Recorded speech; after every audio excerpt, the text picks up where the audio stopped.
Hello everyone, I am Ransa from Unicorn Academy. You join with UC Gen English program. Before we move on to the session, just a little request from y'all. Keep a hot cup of tea and some snacks with you because this session is a little bit longer than you think. මේ session එකේ කතා කරන්න දෙවෙනි paper එක ගැන පැය 3ක paper එකක තියෙන සංයුතිය පිළිබඳව ටික වෙලාවක් කියයි. ඒ නිසා පොඩි තේ එකක් එහෙම ළඟ තියාගත්තට කමක් නැහැ.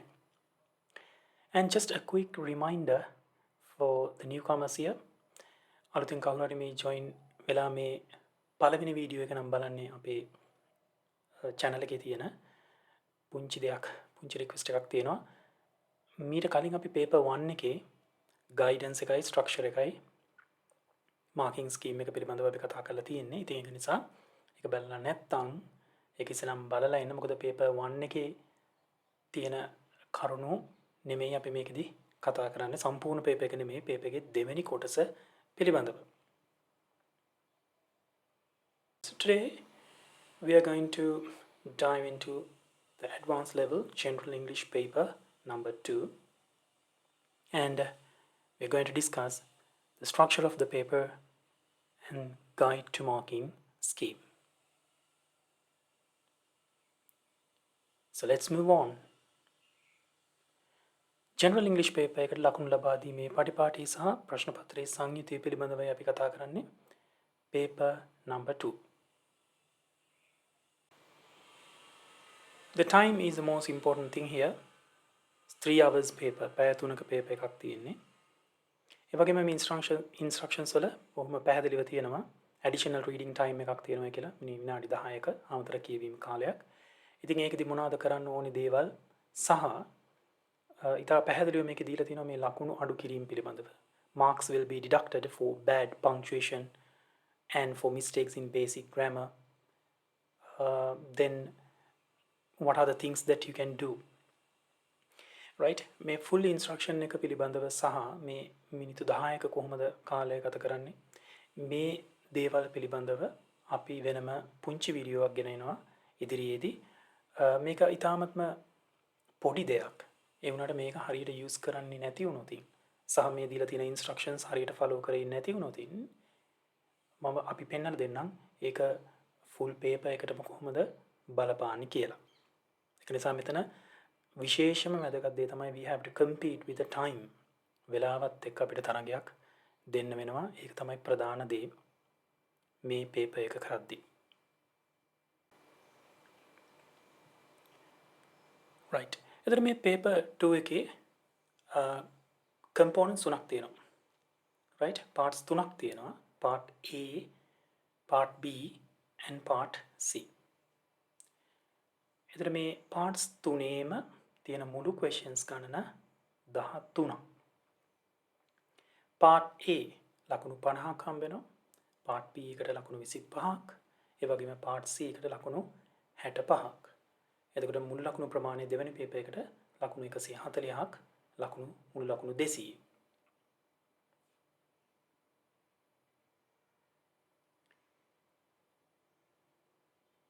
right. මේ පැය තුනෙන් පළවෙනි පැය විනාඩි 5. මෙතන මම පැහැදිලිව දක්වලා තියෙනවා time එක කොච්චරද ගත කරන්න පුළුවන් කියලා ඔයගලන්ට මේ part A කියන කොටස ඉවර කරගන්න. ඉතින් part A එකේදී බලන්නේ whether you have the skill of reading. කියවීමේ හැකියාව තියෙනවද කියලා තමයි බලන්නේ. ඒකට related වෙච්ච questions 5ක් ඉවර කරන්න තියෙනවා මේ පැය විනාඩි 5ක කාලය ඇතුළතදී. මුල් ලකුණු 50ක් 140න් ලැබෙනවා මේ ප්‍රශ්නෙට. ඉතින් මේ part A එකේ තියෙන reading skills test කරන මේ question එකේ questions ඔක්කොම 5යි. අපි බලමු components මොනවද කියලා. Infer the meanings of word in a text, 10 marks. Reading based on a short text, 10 marks. Reading based on a poem, 5 marks. Summary clause, 5. Reading based on a complex text, 20 marks. මේ හැම එකේම බලන්න මේ allocate කරලා තියෙන time එක. මේක නැතුව නිකන් අපි මේ questions කොච්චර කරලා තිබුණා වුණත් කිසිම දෙයකින් වැඩක් වෙන්නේ නැහැ. ඒ මොකද මේ පැය 3 ඇතුළතදී තමයි ඔයා මේ ඔක්කොම questions වලට ලියන්න ඕනේ. එහෙනම් time එක හරියට allocate කරගෙන නැති වුණොත් අනිවාර්යයෙන්ම මේක වෙලාව මදි වෙනවා. ඔයගොල්ලෝ විශේෂයෙන්ම මේකේ part C එකට ආපුවම මම කියන්නම්. part C එක කරනකොට තමයි මේක විශේෂයෙන්ම බලපාන්නේ.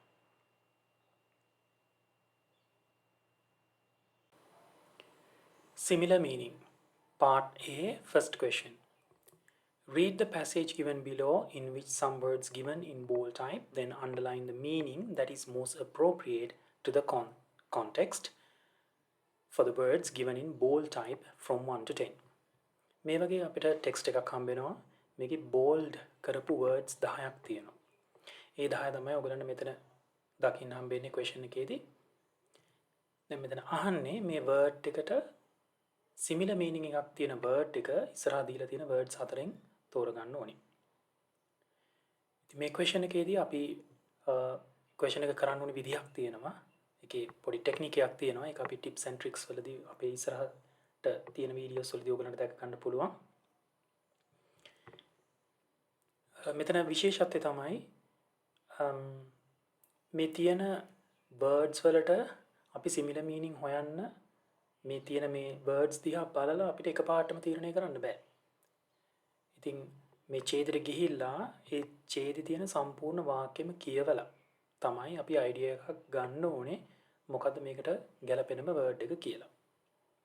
නමුත් මේක කරද්දී අපිට හම්බෙන විනාඩි 10යි 10 minutes. ඉතින් මේ 10 minutes ඇතුළේදී කොහොමද මේ ටික කරන්නේ? කොහොමද හොයාගන්නේ? මොකද්ද ටෙක්නික් එක අපි apply කරන්න ඕනේ? මේ දේවල් ටික අපි tips and tricks වලදී ඉදිරියේදී කතා කරනවා.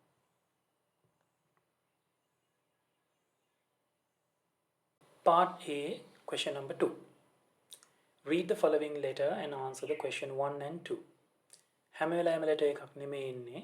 අපි හිතමු text එකක් කියලා ගමු අපි එක. මේ reading test එකක් තියෙනවා. මේකෙන් අපිට questions අහලා තියෙනවා. questions දෙකයි අහන්නේ උඩරිම.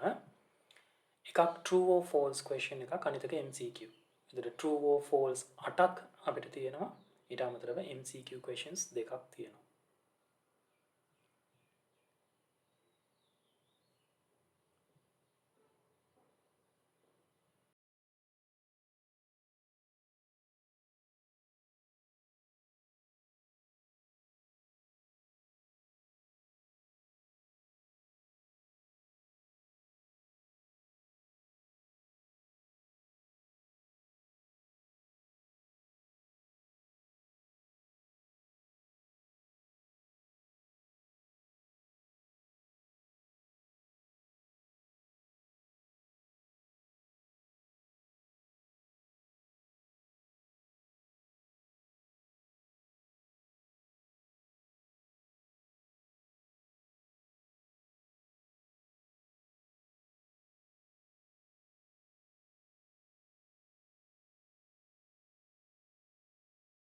Right, part A, question number 4, extraction or summary clause. You will be given a long text and a summary text. long text එකක් කියලා කියන්නේ මේ වගේ අපිට ටිකක් ලොකු ඡේදයක් හම්බ වෙනවා. ඊට පස්සේ ඒ ඡේදෙම summary text එක ඊට යටින් දෙනවා. ඒ කියන්නේ මේ ලියපු එකම කෙටියෙන් දෙවෙනුවට දෙනවා. සාරාංශ කළා. එතකොට තියෙන්නේ මොකද්ද අපිට මේ හිස්තැන පුරවන්න word එකක් ඒකුල හැම වෙලාවෙම පහක් අපිට අතහැරලානේ දීලා තියෙන්නේ. එතකොට මේ word එක අපි හොයන්න ඕනේ මේ දීලා දින long text එක ඇතුලින්. උදාහරණයක් විදිහට කිව්වොත් දැන් මෙතන තියෙන මේ first blank එකට අපිට ඕනේ උත්තරේ මේක ඇතුලේ තියෙනවා. ඒක කියවගෙන ගිහලා අපි හොයා ගන්න ඕනේ මේ job description කියන එක. එතකොට ඒ word එකම තමයි මෙතන අපිට fill කරන්න වෙන්නේ. ගෙනල්ලා. ඉතින් word එක වෙනස් වෙන්නේ නැහැ. ඇත්තට මේ word එකම තමයි ගොඩක් දුරට මෙතන fill කරන්න වෙන්නේ. නමුත් මේක summary එක හින්දා අපි මෙතනින් කියවලා හොයා ගන්න ඕනේ කොතනද මේ මිස් කරලා තියෙන word එක තියෙන්නේ කියලා. ඉතින් මේක කරන ක්‍රමයක් තියෙනවා. ටෙක්නික් එකක් තියෙනවා. අපි ඒක tips and tricks වලදී කතා කරමු. Part A, question number 5. This is the last question of part A, reading based on a long text. ටිකක් ලොකු ඡේදයක් තියෙනවා. ඒ වගේම මේකේ questions අපි බැලුවොත් එහෙම අනික් ඒවාට වැඩිය ටිකක් අමාරුයි. කාලය ගත වෙනවා. ඉතින් හොඳ පුහුණුවක් තියෙන්න ඕනේ. You need to have a very good practice in order to do this question. So let's see what are the questions.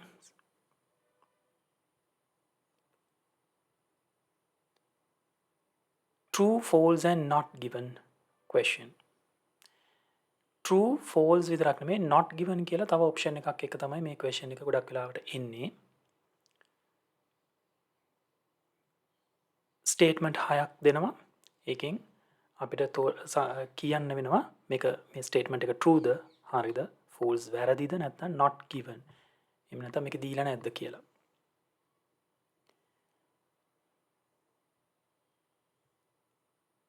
ඊළඟට ඒ question එකමයි මේ continue වෙන්නේ.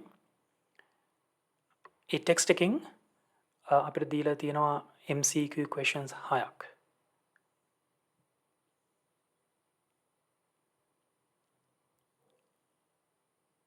ඒ question එකමයි මේ දිගටම continue වෙන්නේ.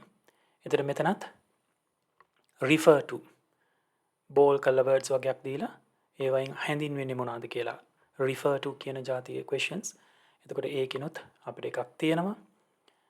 ඊට අමතරව same meaning similar meaning question එකකුත් තියෙනවා. මේක නම් ඇත්තට මේ දීලා තියෙන කාලය ඇතුළතදී ඉවර කරන්න ගොඩක් ලොකු ප්‍රැක්ටිස් එකක් තියෙන්න ඕනේ මේ reading long text questions කරලා. ඒක නිසා අනිවාර්යයෙන්ම past papers කරන්න නැතුව නම් එහෙම නැත්නම් model papers past papers වලට අමතරව model papers උත් කරන්න වෙනවා අනිවාර්යයෙන්ම.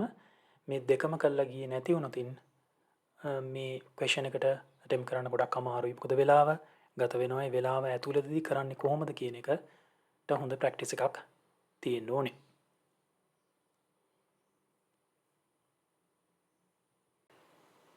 Paper 2 Part B Dialogues.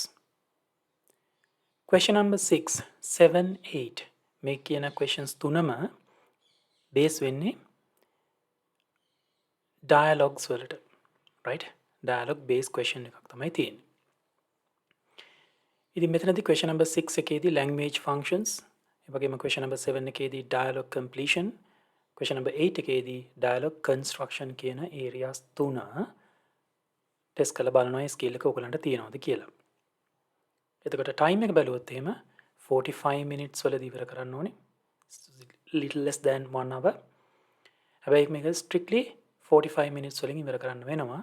මොකද third එකට අපි time එක හරියට adjust වෙලා තියෙන්නේ. ඒ කියන්නේ part C එකට. ඒක නිසා මේක 45 minutes වලින් ඉවර කරන්න target එක තියාගන්න ඕනේ. Total marks for this section is 25. අපි මේකේ components වලට ගිහලා බලමු මොන වගේ questions ද එන්නේ මේ part B එකට කියලා. Question number 6. Dialogue related questions. Number 1. How do you respond in each of the following situations? අපිට situations පහක් දෙනවා දීලා කියනවා මේකට අපි කොහොමද respond කරන්නේ. එතකොට මේක ලියන්න මේකට answers ලියන්න අපි English language functions පිළිබඳව හොඳ අවබෝධයක් තියෙන්න ඕනේ. මොන වගේ දේවල්ද? asking, giving information, තොරතුරු ලබා ගැනීම සහ තොරතුරු ලබා දීමේදී අපි ප්‍රකාශ කරන්නේ කොහොමද මේ වාක්‍ය? greetings, සාමාන්‍ය සුබ පැතීම් වගේ දේවල්. asking questions, ප්‍රශ්න අහන්නේ කොහොමද? ඒ වගේම suggesting, offering, යෝජනාවන් ඉදිරිපත් කරන්නේ කොහොමද? agree no disagreeing කියලා කියන්නේ යමකට අපි එකඟ වෙන්නේ කොහොමද? එකඟ වෙන්නේ නැති වෙන්නේ කොහොමද වගේ දේවල් අපි දැනගෙන තියෙන්න ඕනේ මේකට answer එක ලියන්න. Question number 7. Fill in the missing phrases or sentences of a dialogue. මෙතනදී අපිට dialogue එකක් දෙනවා. සමහර sentences miss කරලා තියෙන්නේ. අපි ඒවා fill කරන්නයි තියෙන්නේ. Right? එතකොට මේකට ලියනකොට මොනවද දැනගන්න ඕනේ දේවල් අපි සාමාන්‍යයෙන් question එකක් build up කරන්නේ කොහොමද? How to build up a question. Give correct response. මොන හරි දෙයකට අපිට දෙන්න ඕනේ ප්‍රතිචාරය, නිවැරදි ප්‍රතිචාරය මොකක්ද? ඒ වගේම expressing your opinion, ඔබේ අදහස් දැක්වීම වගේ දේවල් වගේ මේ basic dialogue related phrases ටික අපි හරියට දැනගෙන තියෙන්න ඕනේ මේකට උත්තරේ ලියන්න. ඉතින් මේකෙදී ගොඩක් ළමයින්ට අපහසුතාවයකට පත් වෙන ඒගොල්ලෝ හිතනවා හැම වෙලාවෙම මෙන්න මේකට හරීම එක ආන්සර් එකක් තියෙනවායි කියලා. එහෙම නැහැ. ඒක වළක්වලත් නැහැ. ඔයාලට ලියන්න පුළුවන් සීමාවට එහා ගිහිල්ලා ඒ කියන්නේ එක ක්වෙස්චන් එකකට එහෙම නැත්නම් එක ආන්සර් එකකට ඔයාව කොටු කරලා තියන්නේ නැහැ. රයිට් ඒ සිනාරියෝ එක අනුව දීලා තියෙන ඩයලොග් එක අනුව ඔයාට උත්තරේ ලියන්න පුළුවන්. ඒක ඔයාගේ උත්තරේම නෙමෙයි සමහරවිට අනිත් කෙනාගේ උත්තරේ. ඒක නිසා ඒකට ඉඩ දීලා තියෙන එක ගැන බය වෙන්න එපා. ඉතින් මේක පිළිබඳව අපි කතා කරනවා. ඩයලොග් රිලේටඩ් වෙනම අපි වීඩියෝ එකක් කරනවා. ඒ වගේම ටිප්ස් ඇන්ඩ් ට්‍රික්ස් කතා කරද්දිත් අපි මේක පිළිබඳව ඔයගලන්ට අවබෝධය ලබා දෙන්නම්. ඉදිරියේදී අපේ වැඩසටහන හරහා ඔයගලන්ට ගෙන එන පාඩම් මාලාවේදී.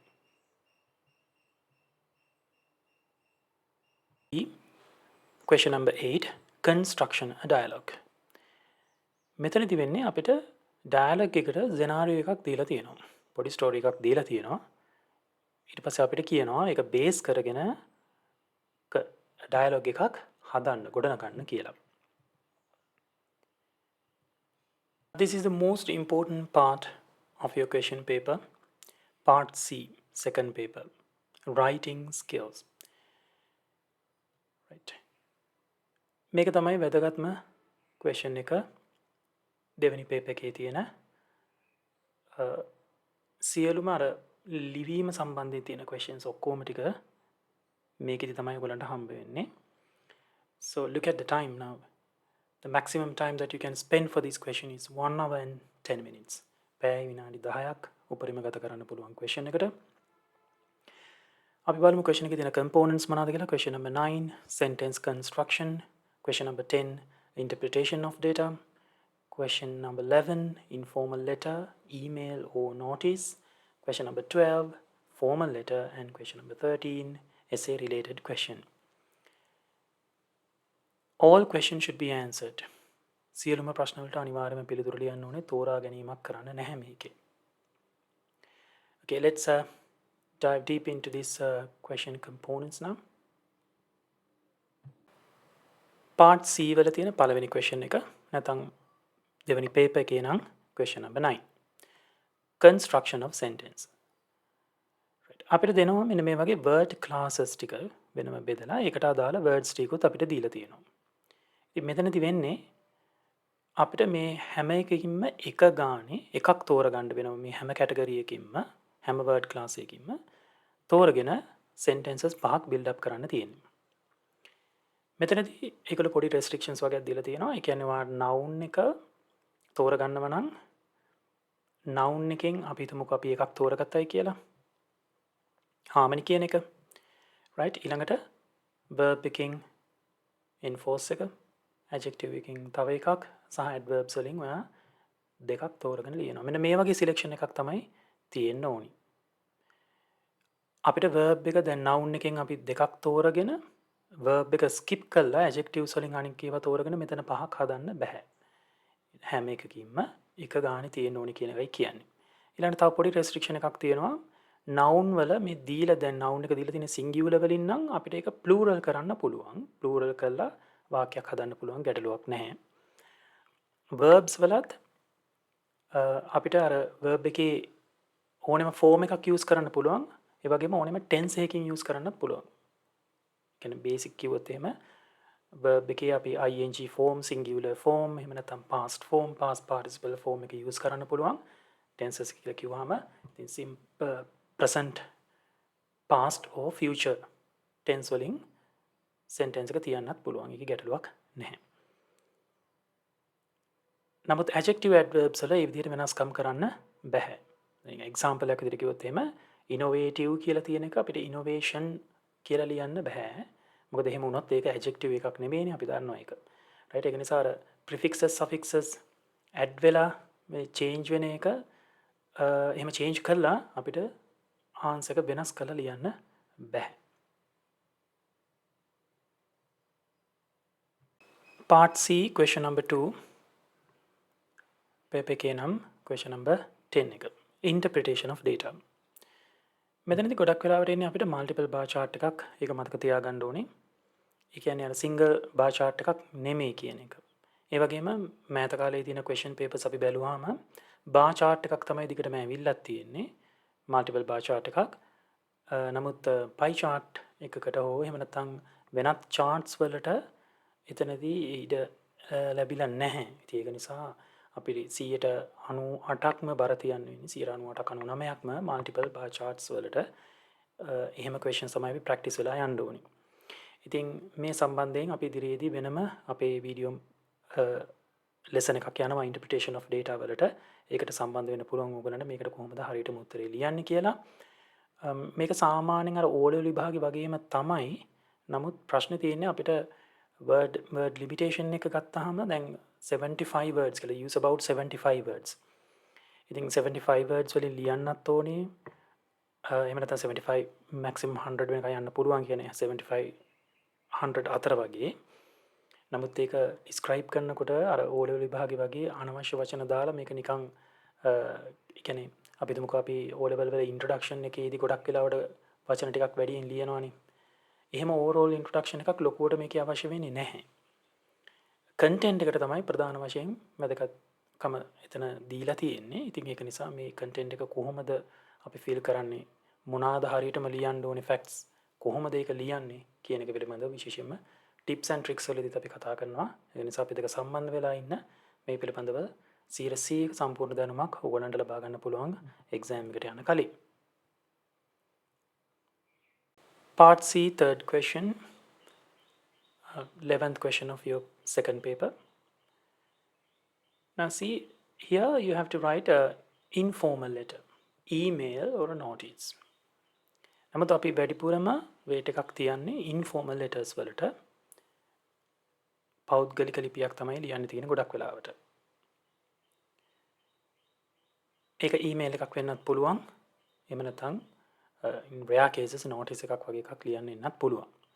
ඉතින් අපි මේ ඕනෙම දෙයකට ready වෙලා තියෙන්න ඕනි.